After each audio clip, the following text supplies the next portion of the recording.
Conoce el bienestar de Dios para tu vida a través del programa Tu propósito en mí, con los pastores Albeiro y Ofir Miranda.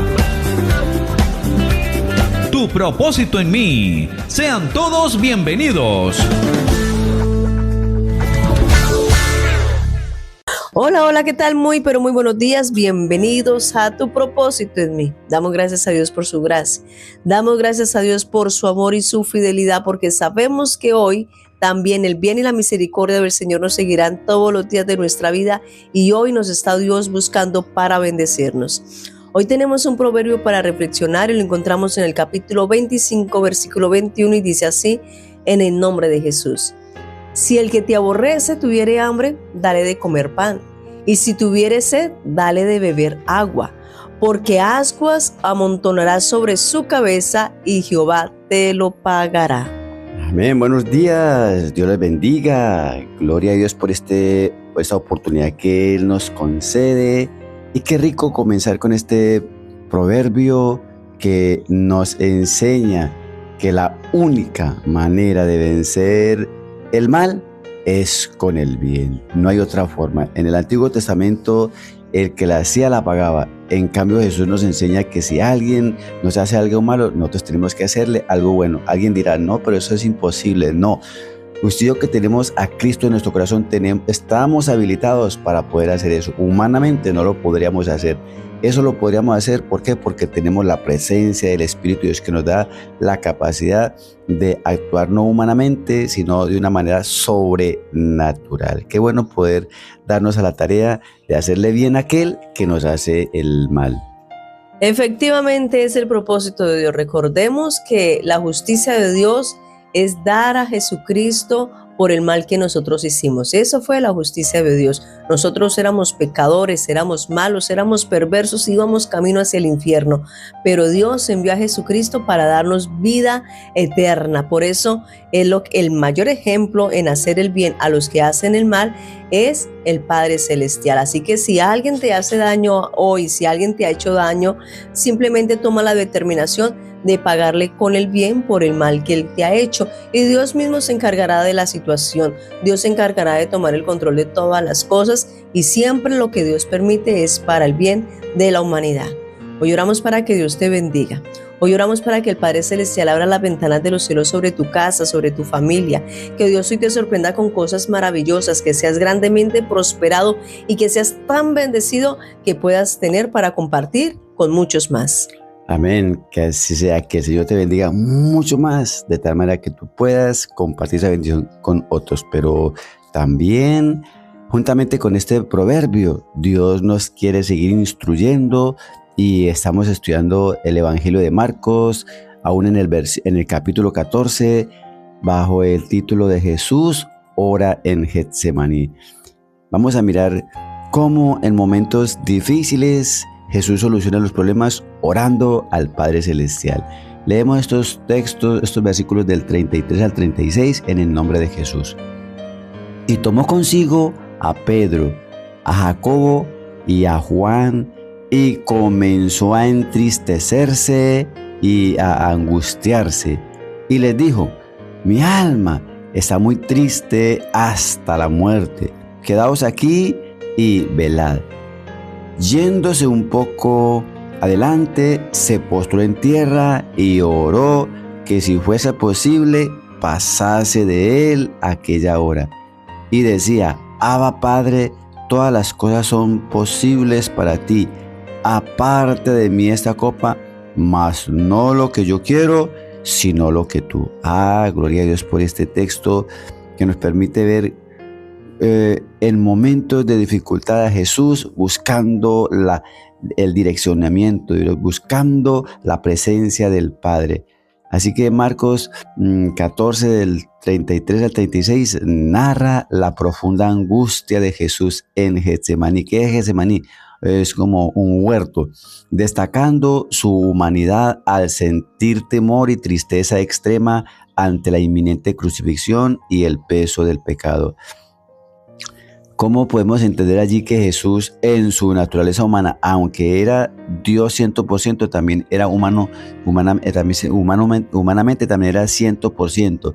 Allí esa naturaleza humana le llena de temor y comienza a entristecerse. ¿Y por qué? Pero qué bueno poder ver que en esos momentos difíciles usted y yo podemos dirigirnos al Padre Celestial y contarle cada cosa. ¿Por qué las personas se cansan en extremo? ¿Por qué? Porque guardan esos sentimientos, porque guardan esas emociones ahí dentro, cuando usted y yo deberíamos remitirle al Señor cada situación para no estar cansados, tristes.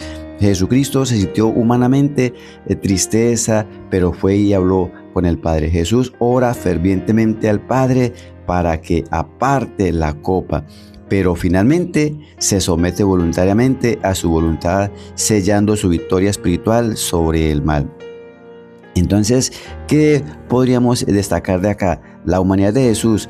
El texto subraya que Jesús no fue, es decir, no fue intocable ante el dolor. Experimentó espanto y angustia, mostrando que su naturaleza humana sentía el choque con el mal y la muerte.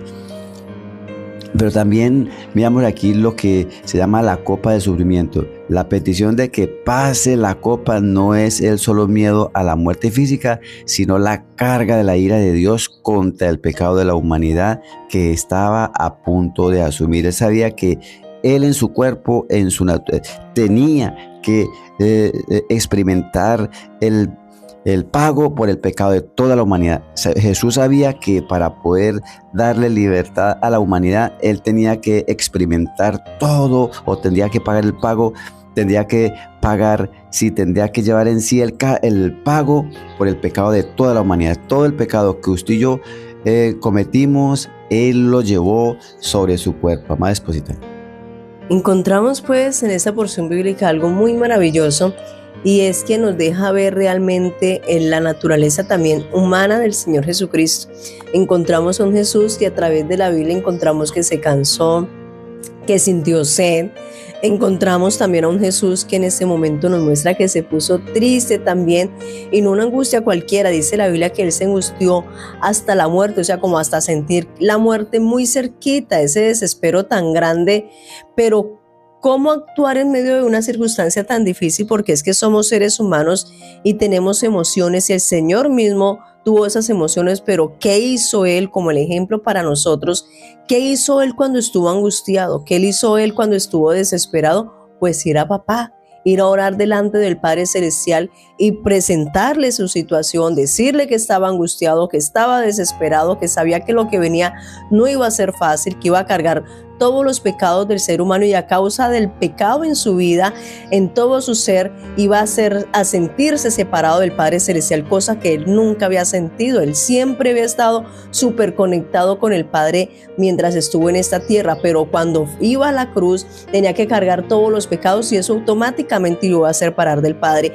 Aún y todo le digo al Señor, que no se haga mi voluntad, sino que se haga la tuya. Y esto es maravilloso, porque nosotros como seres humanos muchas veces somos como niños, ¿no? Yo quiero, y que se haga mi voluntad y no que se haga la voluntad del Padre. Y no, nosotros tenemos que aprender que aunque hay muchas veces la voluntad del Padre Celestial no siempre va a ser color de rosa, no siempre de pronto va a ser algo agradable para mí, pero va a ser buena, porque la Biblia dice que la voluntad de Dios es buena, es agradable y es perfecta, y la voluntad de Dios siempre nos va a llevar hacia la santidad, hacia la paz, hacia lo bueno, hacia lo correcto. Aunque mi alma quisiera estar en ese vicio, aunque mi cuerpo pidiera ese pecado, aunque mi alma quisiera lo que a Dios no le agrada, porque a mi alma le gusta, a mis emociones le gusta, a mis sentidos le gusta, pero a papá no le agrada.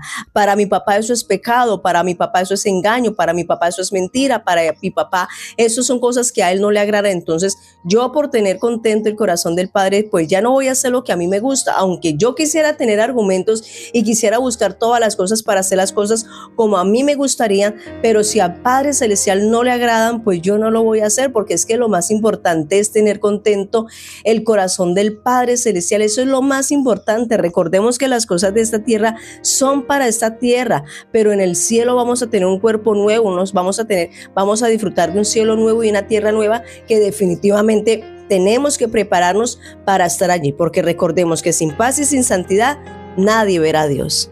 Así que frente a esta palabra, usted y yo lo mejor que podríamos hacer es orar diciéndole: Señor, gracias porque hoy tú nos instruyes, nos enseñas que aunque vengan momentos difíciles, porque vendrán, oh Dios del cielo, pero papá, enséñanos a que ese ejemplo que Jesús tuvo, nosotros lo podamos aprender. Cuando vino ese momento de dificultad, Él fue y oró.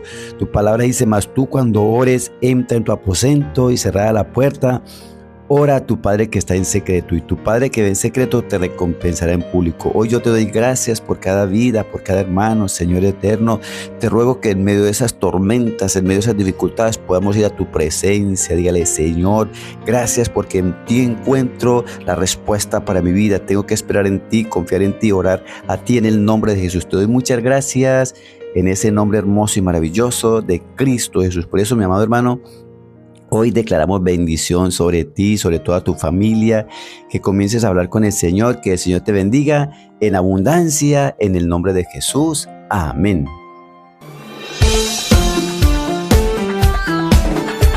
Hasta aquí presentamos su programa, Tu propósito en mí, con los pastores Albeiro y Ofir Miranda. Para más información, llámenos al 312-484-1234. Estaremos con ustedes en otra próxima oportunidad en su programa, Tu propósito en mí.